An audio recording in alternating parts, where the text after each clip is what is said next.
I want to go back to the backlog that Senator Portman mentioned. We hear a lot about the backlog of maintenance on our public lands, and especially our national parks.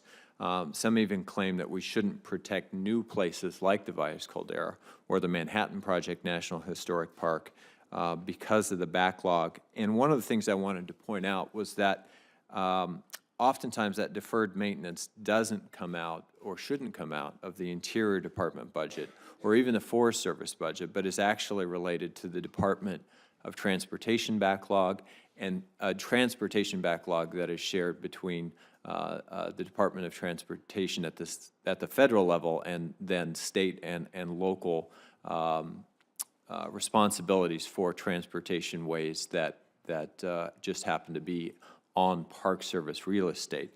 Can you talk a little bit about what proportion of the Park Service backlog is actually a transportation issue that needs funding through the highway bill and other responsibilities other than your budget?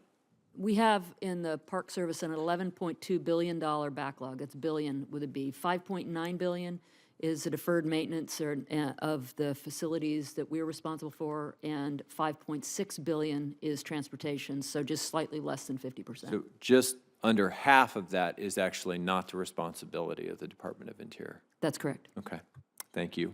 I'm going to leave you with one last issue, and that's in recent years I've seen sort of a troubling dynamic where Congress refuses to provide your agencies with the resources they need to manage our public lands. And then when those lands deteriorate because of lack of funding and management, Congress accuses the agencies of mismanagement and claims that the states could then do a better job. In fact, I believe that we in Congress need to do a much better job of providing the resources necessary to manage these lands so that they are healthy and can make a positive and sustainable contribution to the entire American economy. Would the President's budget provide the Department with the resources it needs to begin to address the broader maintenance backlog? Do I have time to answer?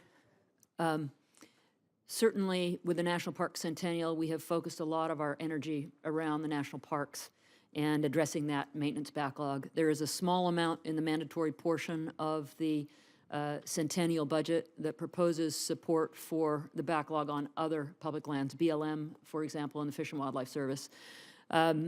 These public assets, as you point out, are in many cases the opportunity that people have to breathe and to experience the best of what this country is known for in the natural world, and also our history and our culture. So it's not a budget that fixes all the problems. It's a budget that's a step in that direction, and I really appreciate your support on that.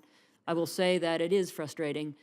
I know many, many hardworking people that are dedicated public servants that are working on our maintenance, that are working in interpretation and science and law enforcement.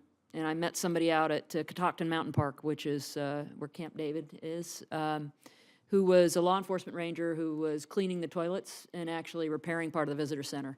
And that's where we find ourselves. And I won't say this budget addresses that completely, but it certainly is a step in the right direction. Thank you.